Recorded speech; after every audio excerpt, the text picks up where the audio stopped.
It's nearly Christmas, the time of year for peace, reconciliation, and goodwill to all humankind. You probably know that the basis of Christmas is a religious festival in the Christian religion to celebrate the birth of Jesus Christ. In the 4th century, the Church fixed the date for Christmas as the 25th of December, even though there is plentiful evidence to suggest that alternate dates are more accurate. But this date corresponded with the winter solstice on the Roman calendar. Curiously, it was also the same time as the traditional pagan celebration of Yule of the Germanic and Norse peoples. And we get some expressions from this, like Yuletide and the tradition of the Yule log. Similarly, many of the modern-day Christmas traditions have little to do with Christianity.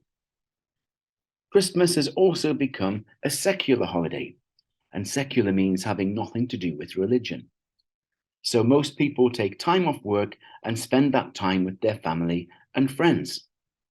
There's lots of food and drink, giving of gifts, visiting relatives and the like. And most families decorate a Christmas tree and send cards to their relatives, friends, and work colleagues. But where and when did these traditions originate? The Christmas tree has its origins in Germany in the late Middle Ages. That's like the 1500s, when Christians brought decorated trees into their homes. Of course, there are plenty of pine trees there. This tradition was brought to England in the early Victorian age through Prince Albert, the German husband of Queen Victoria. And in America, European immigrants popularized Christmas trees. Nowadays, we also have Christmas lights on the tree and sometimes all over the house, inside and out. This is, of course, a relatively recent tradition and could not have happened without the invention of the electric light bulb. So thank you very much, Thomas Edison. Christmas cards are also a Victorian creation. The first cards appeared in England in 1843. And the idea of mailing cards to family and friends gradually caught on from there. Advent calendars are even more recent and are also of German origin. The Advent calendar was mainly for children to count down the days to Christmas Day by opening a door or window on the calendar each day from the 1st to the 25th of December. Then there's Santa Claus. Now, this character has many names, starting with Saint Nicholas, a 4th century Christian monk on which the character is supposedly based. Santa is also known as Father Christmas in English-speaking countries, and also as Kris Kringle in USA and Canada, or certain parts of it. In France, he is Père Noël. In Spain, Papa Noel, which both mean Father Christmas. Santa Claus in the Netherlands. Santo Claus in Mexico, and in Germany, and I might not say this correctly, Weihnachtsmann, which means literally Christmas man. The modern-day legend of Santa Claus living at the North Pole and traveling throughout the world on Christmas Eve, delivering gifts to all the children, is another tradition given to us by the Victorians. In those times, there was no definitive color for Santa's suit. St. Nicholas supposedly wore a scarlet robe, and American cartoonist Thomas Nast depicted Santa in red when illustrating the poem, "'Twas the Night Before Christmas." But other images of Father Christmas wear various colors, tans, browns, yellow. The color illustration for Frank Baum's novel, The Life and Adventures of Santa Claus, dressed the character in gray-green. The most common dress code for Santa in Victorian times, and in fact into the 20th century, was various shades of green.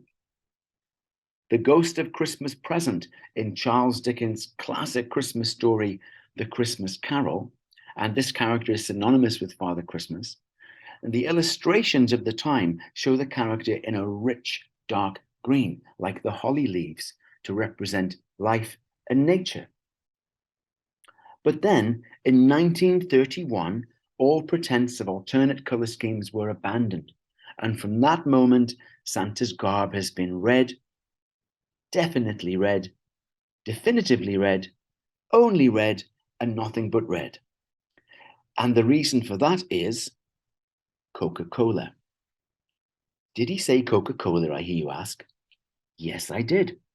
The food and drink giant wanted to get more people drinking more Coca-Cola during the winter and get away from any perception that it was a warm weather drink. So for their Christmas advertising campaign in 1931, they donned Santa in a Coca-Cola red suit, depicted him downing a bottle of Coke, and the rest is history. The power of mass commercialism has meant that for almost 100 years, Santa Claus has worn a deep red suit and sports the corporate Coca-Cola color scheme. Generations of children know Santa only in red, although most probably don't know or ask why. He just does. We're actually quite pleased about that because we love the color red at Red Fox Education, and Red Fox and the gang are quite partial to Coca-Cola. So if you're still thinking of what to buy as Christmas presents this year, then what about the gift of education? The new Red Fox mobile app premium subscription offers quality English courses to improve your skills and help you speak beautiful and more correct English.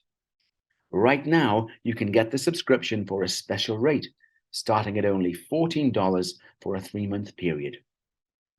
Just follow the link that you get at the end of the podcast. Finally, whatever you and your family plan to do over the Christmas period, all of us here at Red Fox Education wish you a wonderful holiday.